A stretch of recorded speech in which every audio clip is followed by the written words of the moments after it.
మహిళా సంక్షేమం రాష్ట్ర ప్రభుత్వం ఇదే విధానంతో ముందుకెళ్తుంది. మహిళలకు అన్ని విధాలుగా అండగా ఉండేందుకు చొరవ తీసుకుంటుంది. ఉచిత బస్సు సౌకర్యం నుంచి స్వయం ఉపాధి సంఘాల నిర్వహణ వరకు భరోసా కల్పిస్తుంది. 2.5 ఏళ్లలో వడ్డీ లేని రుణాలు అందించడంతో పాటు ఆదాయ మార్గాలను చూపిస్తోంది ప్రభుత్వం. సూపర్ బజార్ల ఏర్పాటుకు ప్రణాళికలు సిద్దమవుతున్నాయి. అదేవిధంగా మహిళా సంఘాలను మరింత బలోపేతం చేసే చర్యలు కొనసాగుతున్నాయని చెబుతున్నారు రాష్ట్ర మహిళా శిశు సంక్షేమ శాఖ మంత్రి సీతక్క. 1 కోటి మంది మహిళలను కోటీశ్వరులను చేయాలన్నది భారీ లక్ష్యమే అయినా ప్రణాళికాబద్దంగా అది సాధిస్తామని ధీమా వ్యక్తం చేశారు. మహిళా సంక్షేమం కోసం ఇంకా ఎలాంటి చర్యలు తీసుకుంటున్నారు, ఇందుకు సంబంధించిన ప్రణాళికలేంటో వివరించిన మంత్రి సీతక్కతో మా ప్రతినిధి ప్రత్యేక ముఖాముఖి.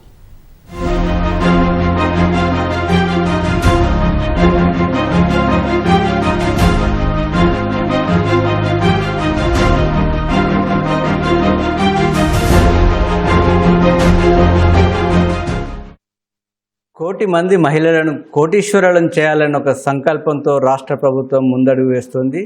ఇప్పటికే దానికి సంబంధించి అనేక వ్యాపారాల్లో మహిళలను భాగస్వామ్యం చేసిన ప్రభుత్వం మరింత భారీ ప్రణాళికలతో సిద్ధమవుతుంది. ఈ లక్ష్య సాధన ఏ విధంగా చేరుకోబోతున్నారు, దీనికి సంబంధించిన ప్రణాళికలు ఏంటి, అదేవిధంగా రాష్ట్రంలో కొత్తగా మహిళా సంఘాలు అంటే స్వయం సహాయక సంఘాలను ఏ విధంగా ప్రోత్సహిస్తున్నారు, వారికి సంబంధించిన ఉపాధి ఏంటి, ఇలాంటి విషయాలను అడిగి తెలుసుకుందాం. ఇప్పుడు మనతో పంచాయతీరాజ్, గ్రామీణాభివృద్ధి, మహిళా శిశు సంక్షేమ శాఖల మంత్రి ధనసరి సీతక్క గారిని మనతో అడిగి తెలుసుకుందాం. నమస్తే. మీరు అదే కోటీశ్వరులు అంటే కోటి అనే పదం చాలా పెద్ద విషయం. ఎందుకంటే ఒక పేద మధ్యతరగతి ప్రజలకు అది ఒక జీవితకాల స్వప్నం, ఒక జీవిత లక్ష్యం. ఎంత కష్టపడిన సరే 1 కోటి సంపాదించాలని టార్గెట్ పెట్టుకుంటారు. కానీ మీరు 5 ఏళ్లలోనే 1 కోటి మంది మహిళలను కోటీశ్వరులను చేస్తూ అంటున్నారు. కాబట్టి వినడానికి కొంచెం నిజమేనా అని అట్లా అనిపిస్తుంది. సో దానికి ఏంటి, అది మీ రోడ్ మ్యాప్ ఏంటి అసలు? యాక్చువల్గా వాళ్ళందరినీ మేము సంఘాలుగా తీసుకురావడంతో పాటు వాళ్లకు అంటే లోన్స్ ఇప్పించడం. ఒక 10,000 రూపాయలు బయట దొరకాలంటే ఎంతో కష్టం. వడ్డీలకు వడ్డీలు, మైక్రో ఫైనాన్స్ అట్లాంటి వాళ్ళు మళ్ళీ ఆ అప్పు తీర్చడానికే వాళ్ళు సంపాదించినంత వడ్డీలకే పోతుంటుంది. జనరల్గా కూడా మనం బయట తీసుకుంటే కూడా వడ్డీలతో తీసుకున్నటువంటి డబ్బు తిరిగి చెల్లించడం ఒరిజినల్ అంటే తీసుకున్న డబ్బు చెల్లించడం కష్టంగా ఉంటుంది. అందులో వడ్డీ అనేది ఇంకా డే బై డే ఒక పేకమేడలాగా పెరిగిపోతూ ఉంటుంది. అసలు ఫస్ట్ మేము ఆ వడ్డీ లేని రుణాలే ఎక్కువ ఇస్తున్నాం. ఇప్పటి వరకు 61,000 కోట్ల రూపాయలు మహిళలకు వడ్డీ లేని రుణాలు ఇచ్చినాం. గతంలో 20 లక్షల వరకే మనం వడ్డీ 5 లక్షల వరకే ఇచ్చేది. కానీ రీసెంట్లీ మేము దాన్ని 10 lakhs వరకు 10 లక్షల వరకు వడ్డీ లేకుండా వాళ్ళు రుణాన్ని పొంది ప్రాపర్గా మళ్ళీ కట్టుకోవచ్చు. ఆ తీసుకున్న రుణాలు కూడా పర్సనల్గా ఏదో అంటే ఇంట్లో ఖర్చుల కోసమనే కాకుండా దేని మీద నేను ఇన్వెస్ట్ చేసేటట్టుగా వాళ్ళకు బిజినెస్ మార్గాలను చూపిస్తున్నాం, వ్యాపార మార్గాలను. తద్వారా వాళ్ళు డైలీ 5,000, 10,000 అట్లా కూడా ఇన్కమ్ జనరేట్ చేసుకునేటువంటి. మీరు అన్నది ఇంపార్టెంట్ అంటే గతంలో కూడా రుణాలు ఇచ్చారు, కానీ ఆ సంఘ సభ్యులు వారే పంచుకోవడం, వాళ్ళ ఇంట్లో అవసరాలు తీర్చుకోవడం, అట్లా చాలా వరకు కట్టలేని పరిస్థితి కూడా వచ్చింది. కానీ ఈరోజు మా లోన్ పేమెంట్ రీపేమెంట్ 99% అట్లా ఉంది అన్నట్టు. నిర్మల్ డిస్టిక్ట్ ఒక బ్యాక్వర్డ్ జిల్లాలో అక్కడ ఆ జిల్లా సమైక్య అధ్యక్షురాలు కానీ అక్కడ ఉన్న DRDO కానీ చాలా అద్భుతంగా చేసి నేషనల్ అవార్డ్సే కాకుండా స్టేట్లో కూడా 100% రీపేమెంట్ చేస్తున్నారు. ప్రతిసారి వాళ్ళే ముందు వస్తున్నారు. అంటే అట్లా అందరు కూడా తీసుకున్నది మళ్ళీ రీపేమెంట్ చేయడం అనేది చాలా ఇంపార్టెంట్. అప్పుడు బ్యాంకర్స్ కూడా ఇప్పుడు పెద్ద పెద్ద కోటీశ్వర్లకు కూడా ఎవరు ఇవ్వడానికి లైన్ కడతలేదు. బట్ మా మహిళా సంఘాలకు ఇవ్వడానికి మాత్రం ఆసక్తి చూపుతున్నారు, అడిగినంత లోన్ ఇస్తున్నారు. సో అంటే ఈ 2.5 yearsలో 61,000 కోట్లు ఇచ్చినాం. మేము 5 years టార్గెట్ 1,00,000 కోట్లు అనుకున్నాం. కానీ 2.5 years లోపే మనకు 61 కోట్లు దాటిపోయింది. సో దీన్ని చూస్తే ఏంటంటే మహిళలు వాళ్ళు గతంలో ఏదో ఇంటి ఖర్చులకో లేదా ఇతర ఖర్చులకో కాకుండా వేరే అంశాల మీద ఇన్వెస్ట్ చేసి వాళ్ళకు లాభదాయకంగా వస్తుంది. అందుకని వీటితో పాటు మా ముఖ్యమంత్రి గారు ఏ చిన్న పని దొరికినా మహిళల్ని కోటీశ్వరులను చేయాలనే సంకల్పంతో ఉన్నాడు. కాబట్టి పెట్రోల్ బంకులు, సోలారు, అదేవిధంగా గోడౌన్స్, ఇప్పుడు మిల్లులు కూడా ఇవ్వాలని, తర్వాత అమ్మ ఆదర్శ పాఠశాలల వర్క్స్ కానీ, తర్వాత స్టీచింగ్ వర్క్ కూడా ఇళ్ళల్లో కూర్చొని వాళ్ళు బట్టలు కుట్టితే 10,000, 5,000 ఎంతో కొంత సంపాదించుకుంటారు. సరే, ఆ కోటీశ్వర్లు అనే ఒక లక్ష్యం చాలా గొప్పగా మేము పెట్టుకున్నాం. దాన్ని రీచ్ అవ్వడం కోసం అన్ని రకాల ప్రయత్నాలు మేము చేస్తా ఉన్నాం. అదే కాకుండా గతంలో ఎప్పుడు కూడా ఒక ఫోకస్డ్గా మహిళలకు ఐకేపీ సెంటర్స్లో అవి ఇవ్వలేదు. కానీ ఈసారి 40% ఇచ్చినాము. 40% ఐకేపీ సెంటర్స్ ఇస్తే లాస్ట్ ఈ వన్ ఇయర్ సీజన్లో వర్షాకాలం యాసంగిలో 171 కోట్లకు పైగా వాళ్ళు కమిషన్ పొందారు. వాళ్ళు పడ్డ కష్టానికి వాళ్ళకు వచ్చింది. రాష్ట్రంలో 171 కోట్ల రూపాయలు వచ్చింది. అదే కాకుండా మన ముఖ్యమంత్రి గారు 4 రూపాయలు వాళ్ళ చేతిలో వెసులుబాటు ఉండాలని వచ్చిన వెంటనే బస్ ఫ్రీ చేసినాం. బస్ ఫ్రీ చేసిన తర్వాత ఎప్పుడు ఎటైనా పోవడానికి వాళ్ళు బయటికి వెళ్ళాలన్నా కూడా జనరల్గానే కష్టాలు ఉంటాయి. డబ్బులు లేకుంటే భర్తని అడగాల్సినటువంటి పరిస్థితి. ఆ వెసులుబాటు కూడా ఉండడంతో ఒక ఇంట్లో పని చేసుకునే మహిళ రోజు 10,000 రూపాయలు అంటే నెలకు 10,000 రూపాయలు సంపాదిస్తే అందులో కనీసం 3-4 వేల రూపాయలు బస్ ఛార్జే పోయేది. ఈరోజు అది లేదు. అంటే వాళ్ళకి అది సేవ్ అవుతుంది. ఇంట్లో ఒక మహిళ ఇవాళ వంట భారం ఎంత కాదనుకున్నా ఆడకూతురు మీదనే పడుతుంది. ఈరోజు సన్నబియ్యం గతంలో మనం బయట కొనుక్కుంటే సన్నబియ్యం 50-60 రూపాయలు కూడా ఉన్నాయి. అట్లాంటిది వెసులుబాటు వాళ్ళ సన్నబియ్యం. తర్వాత ఇంట్లో ఒక 200 యూనిట్ల కరెంటు. ఇట్లాంటివన్నీ కూడా మహిళ చేతిలో వచ్చిన పైసలు వచ్చినట్టు వాటికి కట్టుడు కాకుండా ఆదాయం సృష్టించడంతో పాటు వాటిని కూడా ఇంకా వేరే వాటి మీద కూడా ఇన్వెస్ట్ చేసుకో. పిల్లల స్టడీస్ కోసం కావచ్చు, అకస్మాత్తుగా వచ్చే జబ్బుల మీద ఖర్చు పెట్టుకోవడం కావచ్చు. ఇట్లాంటి వెసులుబాటు అనేది ఉండి మహిళలు కొద్దిగా ఫ్రీ అయిపోతారనే ఉద్దేశంతో. మీరు ఇంతకుముందు అన్నట్టు ముఖ్యమంత్రి కూడా చాలా సందర్భాల్లో చెప్తుంటారు, మహిళలంటే కుట్లు అల్లికలే కాదు, భారీ పారిశ్రామిక వ్యాపారాలు చేయగల శక్తి మన మహిళలకు ఉందంటున్నారు. అంటే మీరు అన్నట్టుగా వడ్డీ రేట్లు రుణాలు ఇస్తున్నారు, బ్యాంకులు కూడా చాలా ముందుకు వస్తున్నాయి. అయితే పెట్టుబడితో పాటు వాటికి ప్రొడక్షన్ స్కిల్స్ కావాలి, మార్కెటింగ్ టెక్నిక్స్ తెలియాలి. ఇవన్నీ ఎలా చేస్తున్నారు? మన గవర్నమెంట్ రాగానే నైట్ బజార్ అనేది గతంలో ఉండేది హైటెక్ సిటీ దగ్గర శిల్పారామం. దాన్ని పాడుపడ్డట్టుంటే దాన్ని వెంటనే రిపేర్ చేయించి బాగా చేయించి 106 షాపులను క్రియేట్ చేసాం.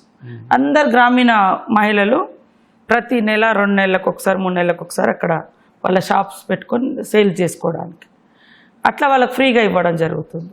అంటే ఎక్కడో ఇప్పుడు మవ్వ ఇప్పపు ఒక బాగుబాయి అనే గోండు మహిళ ఆదిలాబాద్ అడవుల్లో దొరికే ఇప్పపుతో తయారు చేసిన మవ్వ లడ్డు, ఇప్పపు లడ్డు ఇవాళ హైటెక్ సిటీ దగ్గర అమ్ముడుపోతుంది.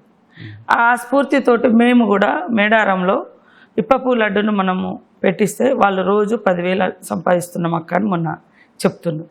జాతర టైంలో దాదాపుగా 15 రోజులలో 5 లక్షలు సంపాదించుకున్నారు. 3 నెలల్లో 15 లక్షలు. జస్ట్ 50,000తో వాళ్ళు స్టార్ట్ అయ్యారు. వాళ్ళ పెట్టుబడి 50,000. అట్లా మా అటవీ గ్రామాల మహిళలందరూ కూడా ఎక్కువ అడవిలో దొరికేటువంటి ఉత్పత్తులను సేకరించి వాళ్ళు మార్కెటింగ్ చేస్తున్నారు. దానికి బ్రాండింగ్ చేస్తున్నాం మనం. ఇప్పుడు మా ములుగులో కూడా మా శక్తి అని ఒక బ్రాండింగ్ చేసినాం. మా అంటే అమ్మ అనుకోవచ్చు, శక్తి అంటే స్త్రీ కావచ్చు, ఎస్ సింబల్ పెట్టి మా సమ్మక్క సార్లమ్మ, ఎస్ అంటే స్త్రీ, అమ్మ ఇట్లా అని పెట్టి మేము అక్కడ ఏమేమి కారపొడి తయారవుతుంది, పసుపు తయారవుతుంది, తర్వాత ఇప్పపు తయారు చేస్తారు, అవన్నింటినీ ఒక బ్రాండింగ్ కిందకి తీసుకొస్తున్నాం. అట్లా ముఖ్యమంత్రి గారు కూడా ఇప్పుడున్న హైటెక్ సిటీ దగ్గర 100 కోట్ల ఆస్తి మహిళల పరం చేసి అక్కడ మీ ఉత్పత్తులను అంటే అమ్ముకోవచ్చు, సేల్ చేసుకోవచ్చు అని మార్కెటింగ్ వసతి. ఇప్పుడు ఔటర్ రింగ్ రోడ్ సైడ్ కూడా కొన్ని షాప్స్ క్రియేట్ చేయాలని ఆలోచన చేస్తున్నారు. అదేవిధంగా ప్రతి జిల్లాలో షీమార్ట్ వాళ్ళు తయారు చేసినటువంటి ఉత్పత్తులకు ఒక సెంటర్ క్రియేట్ చేస్తాం. ఆ జిల్లాలో ఉండే మహిళలందరూ కూడా అక్కడ వచ్చి సేల్స్ చేసుకోవడానికి. సో అట్లా కూడా వాళ్ళ ఉత్పత్తులకు మార్కెటింగ్. మొన్న నేను మా మహిళలతో ఇంక్యుబేటర్స్ అంటే ఫస్ట్ మనం ఒక 500-600 మందిని కోటీశ్వరులను డైరెక్ట్గా ఎట్లా చేయాలనే దాంతో వీహబ్ తోటి ఇంకొక అమెజాన్ ఇంకొక సంస్థతో మేము టైఅప్ అయినాం. అక్కడ మా బిజినెస్ ఉమెన్ అంతా వచ్చిండ్రు, ఎంటర్ప్రెన్యూర్స్గా ఉండే అటువంటి వాళ్ళు. అందులో ఒక మహిళ వచ్చి భవానీ అనుకుంటా, నా మెడలో ఒక కట్టింది దండ, అంటే బంగారం లాంటిది, కానీ బంగారం కాదు, రోల్ గోల్డ్ లాగానే చేసి కట్టింది. చాలా అద్భుతంగా ఉంది. వెంకటేశ్వర స్వామి బొమ్మతోటి మెడలో వేసింది.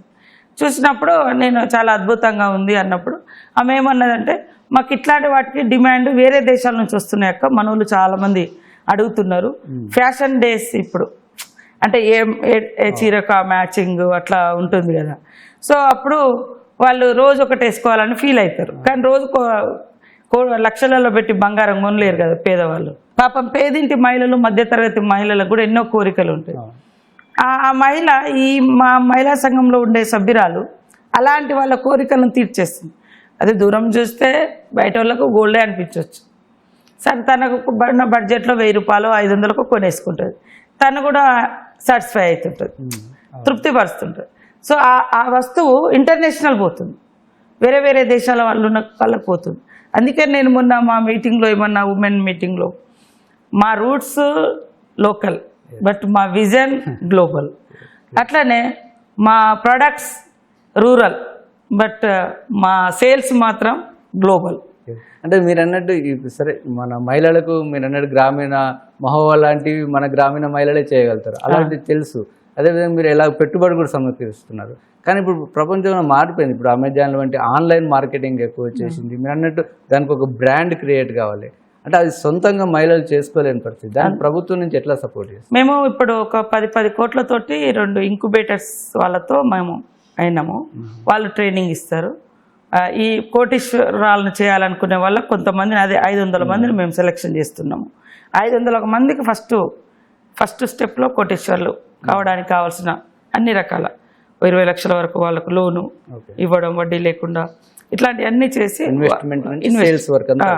చేసి వాళ్ళని ఒక మోడల్గా చూపించి మిగతా వాళ్ళని కూడా స్ఫూర్తిదాయకంగా చేయడం. ఇప్పుడు మనం బస్సెస్ ఇచ్చినాం. బస్ ఫ్రీలో నెలకు 2000 3000 మహిళలకు వెసులుబాటు ఉంటుంది.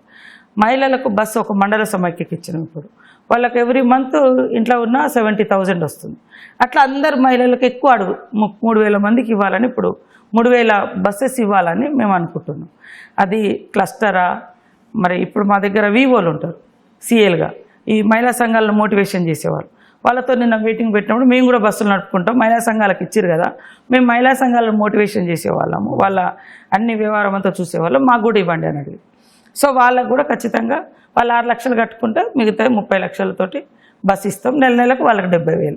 అంటే ఈ రకంగా ప్రతిదీ అంటే ఒకటేసారి కోటీశ్వర్లు కావాలంటే అది అసాధ్యం. ఒక లాంగ్ టర్మ్ 5 ఏళ్లలో కొంతమంది యాక్చువల్గా అంటే 2034 ఈ లక్ష్యాన్ని కూడా మనం పెట్టుకోవడం జరిగింది. మళ్ళీ ఒక కలగంటున్నాము, ఒక ఛాలెంజ్గా తీసుకున్నాము, ఆ దిశగా అడుగులేస్తున్నాము. మన మహిళలు మీరు అన్నట్టుగా వంటల్లో చాలా ఆరితేరు ఉంటారు. మీరు అంటే ఈ క్యాంటీన్ పెట్టారు, అవి ఎలా ఉన్నాయి, ఎన్ని ఉన్నాయి, ఇప్పుడు ఎన్ని పెట్టారు? దాదాపుగా 300 దాకా క్యాంటీన్స్ బాగా నడుస్తున్నాయి. ఇప్పుడు సెక్రటేరియట్లు నడుస్తున్నాయి. ప్రతి కలెక్టరేట్లో పెట్టాలని, హాస్పిటల్ ఎక్కడ జనం రద్దీ ఉంటారో అక్కడ క్యాంటీన్స్కి అవకాశాలు ఇస్తున్నాం. ఇంకా కూడా ప్రోత్సహిస్తూ వాటి ద్వారా నెలకు 90,000 వచ్చేది. అదానీ అంబానీలు నడిపే విద్యుత్ ప్లాంట్లు కూడా మన మహిళలకు ఇస్తా అంటున్నారు. అసలు గ్రౌండింగ్ అది ఆల్రెడీ మధ్యలో గ్రౌండింగ్ అయింది. ఇంకా రెడీ టు ఓపెనింగ్ కోసం రెడీగా ఉంది. ఆసిఫాబాద్లో, వికారాబాద్లో ఇంకా కొన్ని చోట్ల రెడీ అవుతున్నాయి. పెట్రోల్ బంకులో కూడా సక్సెస్ స్టోరీ ఉంది. పెట్రోల్ బంక్ నారాయణపేటలో. తర్వాత అవన్నీ కూడా ఇంకా చాలా, సంగారెడ్డిలో మొన్న ఒకటి ఓపెన్ అయింది. ఇంకా కొన్ని జిల్లాలో కూడా మానిటరింగ్ చేస్తున్నాం. కొంత అది ఇంకా ఈ మధ్య కాలంలో స్పీడప్ చేస్తాం. ఈ 99 మిగతా జిల్లాల్లో ప్లాన్ చేస్తాం. అన్ని జిల్లాలలో క్యాంటీన్స్, మండల హెడ్ క్వార్టర్లలో క్యాంటీన్స్, హాస్పిటల్స్లలో క్యాంటీన్స్, కలెక్టరేట్లలో క్యాంటీన్స్, తర్వాత నియోజకవర్గానికి ఒక పెట్రోల్ బంకు, తర్వాత ఇప్పుడు 30 lakhs తోటి గోడౌన్స్ ఇస్తున్నాం. మనకు మేజర్గా రైతు పండించిన పంట కొనడం కంటే కష్టం, దాయడం కష్టంగా ఉంది. అట్లా ప్రతి నియోజకవర్గంలో 10 ఎవరు ఇంట్రెస్ట్ ఉంటారో ఆ సంఘాలకు 30 లక్షలతోటి కట్టించేస్తున్నాం. ఎన్ఆర్జీఎస్లో సూపర్ మార్కెట్లు కూడా అంటే డిమార్ట్తో పోటీ పడే సూపర్ మార్కెట్లు పెడతామని ముఖ్యమంత్రి చెప్తున్నారు. దానికి చాలా స్థలాలు కావాలి, అవన్నీ కావాలి. అది స్థలాలే మేజర్ ప్రాబ్లం ఉంది. యాక్చువల్గా మా వాళ్ళ దగ్గర ఇన్కమ్ ఉంది. ఒక్కొక్క మహిళా జిల్లా సమైక్య దగ్గర 4 కోట్లు 5 కోట్లు అట్లా ఇన్కమ్ ఉంది. ఎందుకంటే ఇప్పుడు పాడి ప్రొక్యూర్ సెంటర్స్ ద్వారా కావచ్చు, బస్సు ద్వారా కావచ్చు, ఇతరత్ర ఉమ్మడి బిజినెస్లు కూడా జరుగుతుంటాయి కాబట్టి ఆ ఇన్కమ్ ఉంటుంది కొంత. కానీ దాన్ని ఇన్వెస్ట్ చేయాలంటే ల్యాండ్ ఇప్పుడు చాలా ఖరీదైపోయింది. అయినా కూడా మొన్న మా మహిళలు దాదాపు 8,000 స్థలాలు ఐడెంటిఫై చేస్తే 8,000 మహిళా భవనాలు కట్టిస్తున్నాయి. ఇప్పుడు వాళ్ళకు కూర్చోవడానికి కనీసం ఈ మాత్రం బిల్డింగ్ 10 లక్షలతోటి. గ్రూప్ టైప్ బిజినెస్ ఉంటే యూనిటీ ఉంటుంది, కష్ట నష్టాలు పంచుకుంటారు, వచ్చిన ఆదాయం కూడా అందరికీ షేర్ అయ్యింది. మీరు అన్నట్టు సంఘటితంగా ఉంటేనే ఇలాంటి వ్యాపారాలు చేయవచ్చు. అయితే ఈ కొత్త SHG అంటే స్వయం సహాయక సంఘాలను ఏర్పాటు చేయడానికి ఎట్లా ఏం ప్లాన్ చేస్తున్నారు? ఇప్పుడు ఎన్ని ఉన్నాయి, ఇంకెన్ని చేయాలని? ఇప్పుడు దాదాపు 4.5 లక్షల పైన ఉన్నాయి సంఘాలు. 67 లక్షల మంది ఉన్నారు. ఇందులో సిటీ మనకు బాగా అర్బనైజేషన్ అయిపోయింది. దాంతో అన్ని సిటీ బేస్డ్ అయిపోయింది. రూరల్ మాదేమో రూరల్ డెవలప్మెంట్. రూరల్లో ఉన్నంత ఆపర్చునిటీస్ అంటే లోన్స్ కానీ రకరకాల ఇవి కానీ రూరల్ పావర్టీని ఎలిమినేట్ చేయాలనేది సెర్ప్ అనే సంస్థ యొక్క లక్ష్యం. మెప్మాలో కొంచెం డల్గా ఉంది వాస్తవం. దాన్ని కూడా ఇప్పుడు సెర్ప్ వాళ్ళతో మేము మిక్స్డ్ చేస్తున్నాం. కొత్తగా స్వయం సహాయక బృందాలకు ఆ వయో పరిమితి పెంచారు. అదేవిధంగా 15 ఏళ్ళ అమ్మాయిలకు కూడా స్టార్ట్ చేశారు. అదేవిధంగా దివ్యాంగులకు కూడా వీటన్నిటిని కూడా ఇన్వాల్వ్. యాక్చువల్గా సఫరర్స్ ఎవరైతే ఉంటారో ఒకరు పూరెస్ట్ ఆఫ్ పూర్ ఉమెన్, ఇప్పుడు అందరూ ఉమెన్ వచ్చేసారు. సంఘటిత శక్తిగా కోటీశ్వర్లు కావాలంటే కొంత వేలలో సంపాదించగలిగేటోళ్ళు కూడా రావాల్సిందే. అందరినీ 1 కోటి మందిని మా సంఘాలలో చేర్చాలని మేము మహిళా సంఘాలకు టాస్క్ ఇచ్చేసాం. దాదాపు ఒక 3 lakhs 4 lakhs పెరిగినట్టుంది ఈ మధ్యకాలంలో. అట్లనే స్నేహ గ్రూప్ పేరుతోటి, స్నేహ అంటే సేఫ్టీ సెక్యూరిటీ, ఎన్ అంటే న్యూట్రిషను, తర్వాత ఎడ్యుకేషను, ఈ ఎంపవర్మెంట్, ఇట్లా హెల్త్, ఈ రకంగా అడల్ట్స్, ఇట్లా అంటే 14 నుంచి 18 years ఉన్నవాళ్ళు ఈ గర్ల్స్ అందరినీ 1 లక్ష మందిని మేము సంఘాలుగా చేర్చాం. తర్వాత అంతకుముందు 60 ఏళ్ళు దాటితే లేదు, అదేం గవర్నమెంట్ ఉద్యోగం కాదు. కానీ ఈ రోజులలో 60 years దాటినటువంటి వాళ్ళకే ఆసరా అనేది అవసరం. అలాంటి వాళ్ళకి కదా అవసరం మనం అని వాళ్ళని ఐడెంటిఫై చేసి పెట్టినాం. అట్లనే దివ్యాంగులకు కూడా అవసరం. వాళ్ళు ఏదైనా కూర్చున్న కాడనే చిన్న చిన్న బిజినెస్లు డబ్బాలు అవి పెట్టుకోవచ్చు. ఈ స్వయం సహాయక సంఘాలకు మీరు రకరకాలుగా ప్రోత్సహిస్తున్నారు, వ్యాపారవేత్తలుగా చేస్తున్నారు. ఎలాంటి అంటే వ్యాపారాలు చేసే సామర్థ్యం లేక, స్కిల్స్ లేక, నిరాదరణకు గురైన ఆ మామూలు సాధారణ మహిళలకు ప్రభుత్వం చేస్తున్న సంక్షేమ పథకాలు ఏంటంటే కొత్తగా ఏం చేయబోతున్నారు? వాళ్ళందరికీ ఎప్పటికప్పుడు ట్రైనింగ్స్ ఇచ్చుకోవడం, వాళ్ళు తీసుకున్న బిజినెస్లో కొంతమందిని సెలెక్షన్ చేసి హైదరాబాద్లో ట్రైనింగ్స్ ఇప్పించడము, వాళ్ళకి ఏ ఇంట్రెస్ట్ ఉంటే అలాంటి మెలకువలు నేర్పిస్తున్నాం. ఇంకా దాని మీద కూడా ఇంకా ఫోకస్ చేస్తాం. చాలా మంది అంటే వితంతులు, ఒంటరి మహిళలు చాలా కాలంగా పెన్షన్ల కోసం ఎదురు చూస్తున్నారు. వారందరి పరిస్థితి ఇప్పుడు మా పెన్షన్లను సెలెక్షన్ చేసే బాధ్యత కూడా మా మహిళా సంఘాలకు ఇచ్చింది. ఎక్కడో మీ సేవకు ఊకపోయి అప్లై చేయడము, లేకుంటే ఆ లీడర్ ఈ లీడరు లేదా ఆ అధికారి ఈ అధికారి అని కాకుండా జెన్యూన్గా ఒంటరి మహిళలు ఫస్ట్, అంటే విడోస్ కానీ పేద మహిళలు, వాళ్ళకు ఫస్ట్ ప్రయారిటీగా ఈసారి ఇప్పుడు ఈ నెక్స్ట్ అసలు June 2 వరకే ఇవ్వాలనుకున్నాము. కానీ కొంత ఈ ప్రజాపాలన ప్రగతి ప్రణాళిక బిజీ షెడ్యూల్ తోటి అది ఇంకా వచ్చిన వాటిని వెరిఫై చేయలేకపోయినాం. మా సంఘం వాళ్ళు వెరిఫై చేసి తీసుకుంటారు. మహిళలకు చాలా చేశామని చెప్తున్నారు, కానీ విపక్షాలు మాత్రం అసలు మీరు చెప్తున్నదంతా ఒక అభూత కల్పన. అసలు మీరు చెప్తున్న వడ్డీ రేటు రుణాలు ఆ లెక్కలన్నీ తప్పు. అసలు మీరు 2500 ఇవ్వలేదు, అమ్మాయిల స్కూటర్లు ఇవ్వలేదు, ఇవన్నీ విమర్శలు వస్తున్నాయి. వీటిని ఎలా చూస్తున్నారు? సరే, మేము అనుకున్న లక్ష్యాలు చాలా ఉన్నది. వచ్చిన బడ్జెట్, వాళ్ళు పెట్టిన అప్పులు, ఎంత అప్పుల కోసం ఎంత కష్టపడుతున్నామో తెలుసు. మేము చేయాల్సిన దానికంటే వాళ్ళకు మహిళలకు ఇచ్చిన హామీల కంటే ఈ సంఘాల రూపంలో మేము బాగా చేస్తున్నాం. కానీ 1-2 వాళ్ళకి ఇచ్చినవి పెండింగ్ ఉన్నాయి. 2500 కానీ స్కూటీలు కానీ, అవి కూడా ఏ రకమైన పరిస్థితులలో మా ఆర్థిక వ్యవస్థను కూడగట్టుకొని మహిళలను నిలబెట్టాలి అనే ఆలోచన మాకుంది. ఈ గత ప్రభుత్వానికి అనే అర్హత లేదు. మీరు పోయి అడగండి, గత ప్రభుత్వంలో మహిళా సంఘాలను పట్టించుకున్నదే లేదు. 5 లక్షల నుంచి ఇచ్చినదే కాకుండా 10 లక్షల దాకా కూడా వడ్డీ లేని రుణాలు చేసినాం. బస్సును ఫ్రీ చేసినాం. బస్సుకు ఓనర్లను చేస్తామని మా వాగ్దానంలో లేదు, బస్సులో ఇస్తున్నాము. ఇట్లా వాళ్ళు అడిగిన అన్ని అడగని కూడా మేము చేస్తాము. మేము ఒప్పుకునే 1-2 పెండింగ్ ఉంది. ఖచ్చితంగా మా ఆర్థిక వ్యవస్థ బాగాలేదు కాబట్టి ఆపినాం. మేము సన్నబియ్యం ఇస్తామని కూడా అనలేదు. రేషన్ కార్డులు కూడా గత ప్రభుత్వంలో గతి లేవు. దాదాపు మాలాంటి నియోజకవర్గాలనే 20-30 వేల కుటుంబాలకు రేషన్ కార్డుల ద్వారా మెంబర్స్ను గుర్తించి ఇవ్వడం జరుగుతుంది. అంగన్వాడీలు అంటే చాలా వాటికి శాశ్వత భవనాలు లేవు, సిబ్బంది లేరు. ముఖ్యంగా ఈ మధ్య ఈ మొబైల్ ఫోన్లకు సంబంధించి కూడా కొంచెం విమర్శలు వచ్చాయి. అసలు ఏంటి అంగన్వాడీల పరిస్థితి? అంగన్వాడీ గతంలో అసలు వాళ్ళు పట్టించుకోలేదు, కొత్త అంగన్వాడీ ఇవ్వలేదు. మేము ఈరోజు కొత్త అంగన్వాడీ సెంటర్స్ దాదాపు 2000 దాకా శాంక్షన్ చేసాం. 12,000 అంగన్వాడీ సెంటర్స్ లేవు. గత ప్రభుత్వంలో అంగన్వాడీలే రాలేదు. అంతకుముందు కాంగ్రెస్ ప్రభుత్వంలో సెంట్రల్ గవర్నమెంట్ నుంచి కానీ స్టేట్ నుంచి కానీ మాలా ట్రైబల్ ఏరియాలలో కూడా అంగన్వాడీ సెంటర్స్ నక్సల్స్ ఎఫెక్టెడ్ అనేవి, లేకుంటే సెంట్రల్ గవర్నమెంట్ స్కీమ్స్లలో వచ్చేవి. కానీ గత ప్రభుత్వం ఇవ్వలేదు. ఈసారి మేము ప్రత్యేకంగా రాష్ట్ర బడ్జెట్ నుంచి కూడా కేటాయించినాం అంగన్వాడీ సెంటర్స్. అదేవిధంగా మేము వాటిని ఫాలోఅప్ చేస్తున్నాం. అంగన్వాడీ సెంటర్స్లలో కూడా అనేక యూనిఫామ్ ఇస్తున్నాం, స్కూల్ అట్మాస్ఫియర్ ఎల్కేజీ యూకేజీ చేస్తున్నాం, వాళ్ళకు మిల్క్ ప్రొవైడ్ చేస్తున్నాం, బ్రేక్ఫాస్ట్ ఇవ్వబోతున్నాం. 1-2 జిల్లాలు ఇప్పుడు బ్రేక్ఫాస్ట్ పైలట్ ప్రాజెక్ట్ కింద ట్రైబల్ డిస్ట్రిక్ట్స్ పెట్టినాం. మిల్క్ మా ములుగు జిల్లా పైలట్ ప్రాజెక్ట్ చేసినాం, అది స్టేట్ అంతా చేస్తున్నాం. వాళ్ళ పిల్లలకు న్యూట్రిషన్ ఫుడ్ అందించడం కోసం ఎగ్ బిర్యానీ, కిచిడి, తొలి ముద్ద అని బ్రేక్ఫాస్టు, ఇవన్నీ కూడా మేము తీర్చిదిద్దినాం. ఒక అంగన్వాడీ సెంటర్లలో అంటే అట్మాస్ఫియర్ కూడా మీరు చూడొచ్చు. ఇదే గత ప్రభుత్వంలో ఆ శాంసంగే అవే కథలు వాళ్ళే తీసుకొచ్చుకున్న ఉంది. మళ్ళీ 5 ఏళ్ల తర్వాత మనం ఇచ్చినప్పుడు మేము థర్డ్ పార్టీకి ఇచ్చినాం, టెండర్కి ఇచ్చినాం. టెండరు కేంద్ర ప్రభుత్వ నిబంధనలు, అది మా నిబంధనలు కాదు, సెంట్రల్ గవర్నమెంట్ నిబంధనలు. పక్క రాష్ట్రాలు ఇవన్నీ చూసి థర్డ్ పార్టీ టెండర్ పిలిచింది. కేవలం నేను అసెంబ్లీలో ఆ రోజు ఒక మహిళా నాయకురాలని, బీఆర్ఎస్ నాయకురాలని, ఒక బీఆర్ఎస్ నాయకుడిని విమర్శించినందుకు వెంటనే 3 అవర్స్లో నా మీద ట్రోల్స్ చేయడం మొదలుపెట్టారు. ఎప్పుడు కూడా మాట అనేటప్పుడు అందులో ఎంత వాస్తవం ఉంది. టెండర్ అయింది 45 కోట్ల వరకు, వాళ్ళు 55 కోట్లు అన్నారు. అది దాస్తే ఏమన్నా దాగేదా? అది సెంట్రల్ గవర్నమెంట్ కూడా ఇన్వాల్వ్ అయింది కదా. వాళ్ళు 60, మనకు 40 ఉంది. సెంట్రల్ గవర్నమెంట్ ఇన్వాల్వ్ అయింది. తర్వాత థర్డ్ పార్టీ ఉంది. మా డిపార్ట్మెంట్ వాళ్ళు కూడా 1కి 10 సార్లు అది కాదు ఇది అని ఎవిడెన్స్తో సహా చెప్పారు.